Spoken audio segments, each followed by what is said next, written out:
안녕하십니까. 보상손해사정입니다.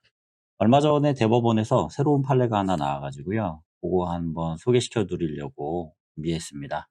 자살하고 관련된 건데요. 아주 특이한 판례여가지고 특이점 한번 정리해 보려고 준비했습니다.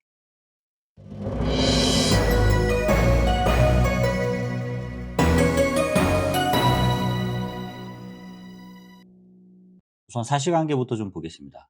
망인은 2017년부터 사망 전까지 정신건강의학과에서 몇 차례 진료를 받았던 적이 있고요. 이 망인이 하시던 일은 트럭 운전을 좀 하셨어요. 트럭 운전을 하시는 분이셨는데 가입하시고 난 다음에 2017년부터 사망하기 전까지 계속 치료를 좀 받았고요.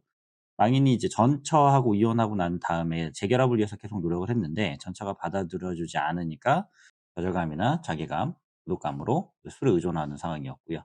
2018년 12월에 혼합형 불안 및 우울장애로 진단을 받았고 며칠 후에 수면 요조제 50알 정도를 드시고 자살을 시도하고 응급실에 내원했던 적도 있었습니다. 이후 병원에서 F32.2라고 하는 정신병적 증상이 없는 중증 우울 에피소드 진단을 좀 받았고요. 2008년 12월경부터 이혼한 후 자녀는 전처가 양육하고 망인은 혼자서 거주했고 외로움, 우울감 등으로 인해서 평소에 술을 마시고 바닥이나 장판, 벽 등에 낙서를 조금 하셨던 것으로 보여요.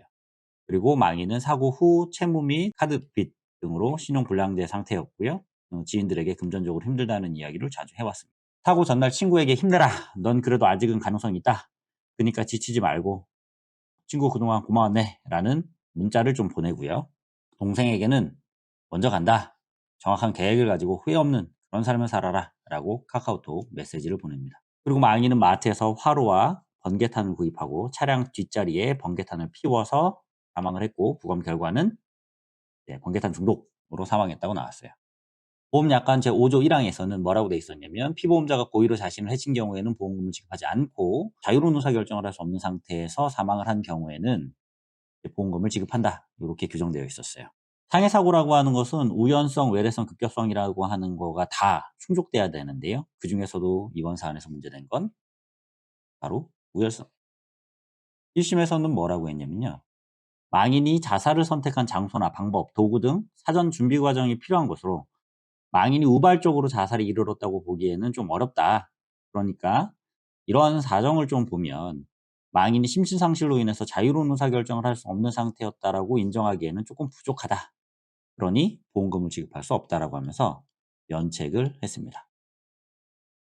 2심은 또 뭐라 했냐면 망인은 마트에서 화로와 번개탄을 구입하고 차량 뒷자리에 번개탄을 피우는 방법으로 자살을 시도했고 일산화탄소 중독으로 인해서 사망했으니까 망인이 자살을 선택한 장소나 방법, 도구 다 보니 상당한 시간이 필요한 것이니까 급작스러운 정서적 내지 감정적인 동요에 의해서 우발적으로 자살에 이르렀다고 보기에는 좀 어렵다. 따라서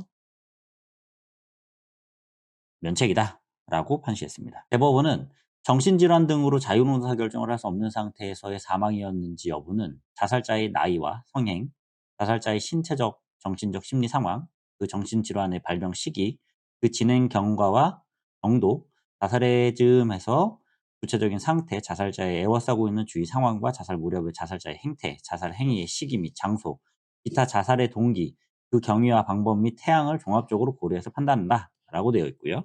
신체적 및 정신적 행동적인 변화로 어려움이 지속적으로 심한 경우는 기분이 조절하는 데 문제가 있는 우울장애라고 할 수 있고 정신의학에서는 우울한 상태란 사고의 행태나 흐름, 사고의 내용, 동기, 의욕, 관심, 행동, 수면, 신체 활동 등 전반적인 정신기능이 저하된 상태를 말한다. 이렇게 기분의 변화와 함께 전반적인 정신행동의 변화가 나타나는 시기를 우울사파, 디프레시브 에피소드라고 하며 정도가 심한 사파를 주요 우울사파라고 하고 주요 우울장애로 진단한다라고 돼 있어요. 미국 정신의학회 협회에서 발행하는 정신질환 및 통계 매뉴얼 제5판에 따르면 반복적인 죽음에 대한 생각, 구체적인 계획 없이 반복되는 자살 사고 또는 자살 시도나 자살 수행에 대한 구체적인 계획이 주요 우울장애의 증상으로 포함된다. 라고 하고 있고 한국표준질병사인분류표는 이 DSM-5에서 언급한 증상의 개수를 고려해서 우울장애가 경도인지 중등도인지 고도인지를 분류하고 있고 우울증 에피소드가 뚜렷하며 의기소침, 특히 자부심이 소실이나 죄책감이 느끼고 자살 충동이나 행위가 일반적이며 많은 신체적 증상이 동반되는 경우를 고도라고 하고 있다고 합니다. 주요 우울장애와 자살의 관련성에 관한 의학적 판단 기준이 확립되어 있고, 사실심 법원으로서는 주요 우울장애로서 자유로운 사결정을 할 수 없는 상태에 이르러 자살을 하였다고 볼 만한 의학적 견해가 증거로 제출되었다면 함부로 이를 부정할 수 없다라고 하면서 파기환송했습니다. 이 대법원 판례가 갖고 있는 특이점이 있어요. 첫 번째로는 F32.2 라고 하는 코드, 정신병적 증상이 없는 중증 우울 에피소드하고 관련된 거를 인정을 해 줬습니다. 인정을 해 주면서 파기환송을 했지만, 파기환송의 취지는 뭐냐면 이미 F32.2로 진단이 확실하게 나왔다라고 한다면 이게 바로 의학적 근거가 된다라고 하는 거예요. 의학적 근거가 되니까 이걸 이유로 해서 지급의 근거가 될 수 있다라고 이야기하는 거거든요. 특징적인 건 뭐냐면 지금까지 F32.2 하고 관련된 것은 기본적으로 법원은 뭐라고 봤냐면 이걸 면책으로 봤어요. 그런데 이 F32.2에 대한 것을 지금 부책으로 바꿔주겠다라는 취지로 파기환송을 한 거예요. 이건 아주 특이한 거라고 보시면 됩니다. 코드가 F32.3이 있어요. F32.3은 뭐냐면 정신병적 증상이 있는 이 있는 중증 우울 에피소드, 이거는 지금까지 부책을 해 왔단 말이죠. 근데 정신병적 증상이 없는 F32.2하고 관련된 건 면책을 시켜줬는데 파기환송을 하면서 이걸 부책으로 만들어주는 근거를 만들어줬어요. 그러니까 지금까지 중증 우울 에피소드하고 관련된 거에 있어서는 이 범위를 조금 더 넓혀줬다. 따라서 자살의 경우에서 보험금을 지급받을 수 있는 범위를 조금 더 넓혀줬다라고 보시면 될 것 같고요. 두 번째로는 적극적인 치료 이력이 없었어요. 사망하신 분이 적극적인 치료 이력이 없는데도 불구하고 이걸 부책을 만들어주는 취지로 바꿔서 파기환송을 한 거예요. 이게 어떤 의미냐면 기존까지는 적극적인 치료 이력이 있을 것을 요건으로 했어요. 근데 적극적인 치료 이력이 없어도 정신병적 증상이 없는 중증 우울 에피소드로 진단받았으니 이거는 곧 의학적 근거가 있으니 지급의 근거가 된다라는 거예요. 또 이분이 유서를 남겼다라고 보고 있거든요.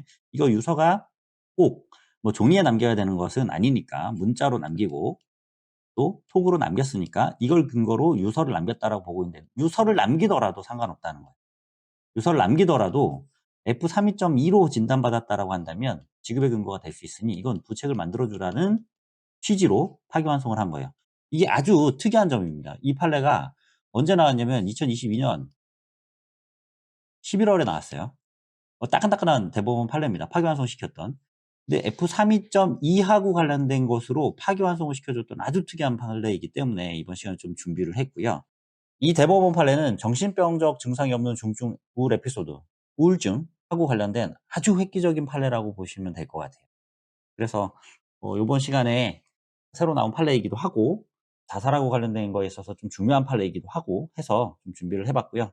다음 시간에 또 좋은 주제로 다시 또 찾아뵐 수 있도록 하겠습니다. 감사합니다.